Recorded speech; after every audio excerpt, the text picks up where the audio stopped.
వర్కులు ఏవైతే టెండర్లు పిలిచారో వాటిని వెంటనే తక్షణమే రద్దు చేయాలి చేసి పూర్తి స్థాయి ఎంక్వైరీ కేంద్ర ప్రభుత్వం వెంటనే పిలవాలని చెప్పి నేను డిమాండ్ చేస్తా ఉన్నా. ఎందుకంటే ఈ ప్రభుత్వం వచ్చిన తర్వాత ఆరోపణలు చాలా వచ్చినాయి కానీ నిర్దిష్టమైన ఆధారాలతో సహా ఈరోజు మేము బయట పెడతా ఉన్నాం. ఈ విషయంలో వెంటనే కాంగ్రెస్ బీజేపీ మిలాఖాత్ కాకపోతే, మీరు ఒకటి కాకపోతే, కుమ్మక్కు కాకపోతే, బీజేపీకి చిత్తశుద్ధి ఉంటే మీ ప్రభుత్వం కేంద్ర ప్రభుత్వ పథకం అమృత్ అందులో ఇంత పెద్ద అవినీతి జరిగితే మీరు గనక మౌనంగా ఉన్నా, మీరు గనక విచారణకు ఆదేశించకపోయినా తప్పకుండా రేవంత్ రెడ్డి గారికి పూర్తి స్థాయి అండర్స్టాండింగ్ ఉంది. ఇద్దరు మిలాఖాత్ అయ్యే మరి మొన్న ఎన్నికల్లో పనిచేసినట్టే ఇప్పుడు కూడా చేస్తూ ఉన్నారని అనుకోక తప్పదు. నేను ఎంఎల్ ఖట్టర్ గారు కేంద్ర మంత్రి గారు ఆయన అడుగుతా ఉన్నా, మీరు వెంటనే కేంద్ర ప్రభుత్వం వెంటనే మీ శాఖకు సంబంధించిన సబ్జెక్ట్ ఇది, మీరు విచారణకు ఆదేశించండి, తప్పకుండా అన్ని నిజాలు కూడా బయటకు వస్తాయి. ఫిబ్రవరి నుంచి ఇప్పటి వరకు ఒక్కడంటే ఒక్క జీవో కూడా ప్రభుత్వం వెబ్సైట్లో పెట్టడం లేదు. టెండర్లు ఎక్కడ పోయినాయి, ఏమైనాయి చెప్పడం లేదు. అందుకే మేము అడిగేది ఈ అన్ని టెండర్లను 8,888 కోట్లు ముఖ్యమంత్రి బామ్మర్ది ముఖ్యమంత్రి కుటుంబ సభ్యుల ప్రమేయంతో జరిగిన దీన్ని వెంటనే రద్దు చేయాలని చెప్పి డిమాండ్ చేస్తూ ఉన్నాం.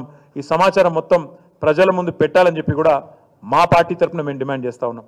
అదే మాదిరిగా ఇవాళ ఇది కేవలం ఒక కుంభకోణం, ఇంకా ఇట్లాంటి కుంభకోణాలు చాలా ఉన్నాయి.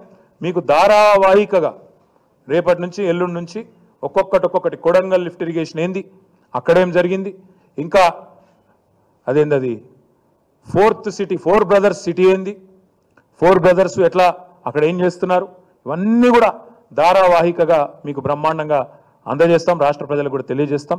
ఇవాళ మాత్రం ఈ అమృత్ టెండర్లలో భాగంగా బావమరిదికి అమృతాన్ని పంచుతూ రాష్ట్ర ప్రజలకు విషయాన్ని పంచే కార్యక్రమాన్ని అనుముల రేవంత్ రెడ్డి ఏదైతే చేస్తున్నాడో దీన్ని తప్పకుండా కేంద్ర ప్రభుత్వం కనుక అడ్డుకోకపోతే, వెంటనే విచారణకు ఆదేశించకపోతే, ముమ్మాటికి ఇందులో కిషన్ రెడ్డి గారు బండి సంజయ్ గారు వెంటనే స్పందించకపోతే, ఇక్కడ ఉన్న 8 మంది భారతీయ జనతా పార్టీ పార్లమెంట్ సభ్యులు స్పందించకపోతే రాష్ట్రంలోని ప్రతి ఒక్కరికి అర్థమైపోతుంది మీ డ్రామా, మీ ఇద్దరు కలిసి ఆడుతున్న నాటకం అర్థమవుతుంది. మొదలు ఒక 2 రోజులు మహేష్ రెడ్డి అని ఎమ్మెల్యే ఇక్కడ ఎల్పీ లీడర్ ఆయన మాట్లాడండి దీని మీద, మళ్ళీ పైకి వెళ్ళి ఏం ఆదేశాలు వచ్చినాయో సపరేట్గా నోరు మూసుకున్నాడు, మళ్ళీ నోరు తెరవలేదు ఇప్పటిదాకా.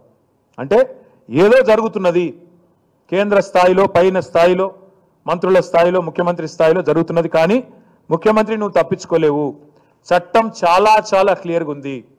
ఒక ముఖ్యమంత్రి తన పదవిని అడ్డం పెట్టుకొని తన కుటుంబ సభ్యులకు ఏదైనా మేలు చేస్తే, ప్రజల సొమ్మును దారాదత్తం చేస్తే తప్పించుకోలేవు అనేది 1988 మీ రాజీవ్ గాంధీ తెచ్చిన prevention of corruption act section 11, 7, 13 they are very clear. ఈ సెక్షన్ 7, 11, 13లో నువ్వు దొరికిపోయినావు, తప్పించుకోలేవు అనే మాట కూడా రేవంత్ రెడ్డికి చెప్తూ కేంద్రాన్ని మళ్ళీ డిమాండ్ చేస్తా ఉన్నాను నేను, తక్షణమే ఆదేశించండి, ఒక క్షణం కూడా ఆలస్యం చేయకండి, ఆదేశించండి. ప్రజల అనుమానాలు ఎందుకు, అసలు నేను తెప్పించి చూసిన ఈ సూదిని సృజన్ రెడ్డి ఎవరు, ఆయన కంపెనీ ఏంది, వివరాలన్నీ తీసుకున్నా. పోయిన సంవత్సరం అంతకుముందు సంవత్సరం 2 కోట్ల లాభం ఉన్న కంపెనీ అది. 2 కోట్ల లాభం ఉన్న కంపెనీ 1000 కోట్ల పనులు చేస్తుందట. అదే ఐహెచ్పి లాంటి పబ్లిక్ లిస్టెడ్ కంపెనీ మాత్రం 200 కోట్ల పని చేస్తుందట. ఇది నమ్మొచ్చా? ఇది నమ్మశక్యంగా ఉందా? ఇది ముఖ్యమంత్రి ప్రమేయం లేకుండా, ముఖ్యమంత్రి ఆర్మ్ ట్విస్టింగ్ లేకుండా, ముఖ్యమంత్రి ఒత్తిడి లేకుండా, బెదిరింపు లేకుండా జరిగే పనేనా? ఇంతకంటే ఓపెన్ అండ్ షట్ కేసు ఉంటుందా? ఆలోచించాలని చెప్పి నేను కోరుతా ఉన్నా. తప్పకుండా ఈ విషయంలో నిగ్గు తేల్చాల్సిందిగా మళ్ళొకసారి కేంద్ర ప్రభుత్వాన్ని డిమాండ్ చేస్తా ఉన్నా. Thank you.